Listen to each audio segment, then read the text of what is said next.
ఎందుకు యూత్లో మనం ఎక్కువగా ఆల్కహాల్ కన్జంప్షన్, ఆల్కహాల్ యూజ్ అనేది మనం గమనిస్తూ ఉంటామంటే, వాళ్ళకున్న రోజువారీ జీవితంలో వాళ్ళ షెడ్యూల్ చూసుకుంటే వాళ్ళకి ఎక్కువగా రోల్స్, రెస్పాన్సిబిలిటీస్ ఉండవు. అట్లీస్ట్ టిల్ 18, 19, 20 వాళ్ళకి major areas of life, active areas of life అనేది only going to the college or school. If you started working, then going to the office. Okay, working start చేస్తే then it comes to another category.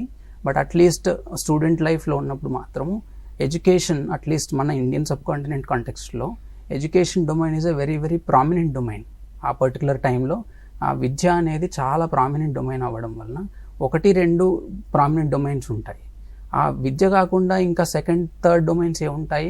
Friends ఉంటుంది second domain.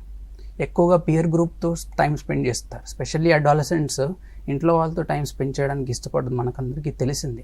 కాబట్టి ప్రామినెంట్గా ఎక్కువ శాతము peer group ఫ్రెండ్స్తో మనకి ఆ time ఎక్కువగా ఉండడం వలన ఏం జరుగుతుంది? ఖాళీగా టైం ఉన్నప్పుడు ఏం చేస్తారు?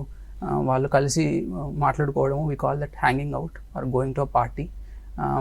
బార్ అండ్ రెస్టారెంట్స్ లాంటి ప్లేసెస్కి వెళ్ళడము, పబ్స్కి వెళ్ళడం ఎక్కువగా చేస్తూ ఉంటారు. కాబట్టి అక్కడ మనకి ఎన్విరాన్మెంట్ అంతా రెడీగా ఉంటుంది ఆల్కహాల్ యూస్ స్టార్ట్ చేయడానికి. కాబట్టి ఆబ్వియస్లీ ఇంట్రడక్షన్ అనేది జరుగుతుంది, ఆల్కహాల్ ఇంట్రడక్షన్ అనేది వాళ్ళ లైఫ్లో జరుగుతుంది. రెండవది, ఇన్హిబిషన్ ఎక్కువగా ఉండదు కాబట్టి, ఆల్రెడీ ఇంపల్స్ కంట్రోల్ కొద్దిగా తక్కువ ఉంటుంది కాబట్టి యంగ్ పీపుల్లో కంట్రోల్ అనేది కోల్పోవడానికి అవకాశం ఎక్కువ ఉండడం వల్ల మనం యూత్లో ఎక్కువగా ఆల్కహాల్ తీసుకున్నట్లు మనకి స్టాటిస్టిక్స్ అంటే గణాంకాలు చెప్తున్నాయి. తర్వాత మనం చూస్తూ ఉంటాం కూడా.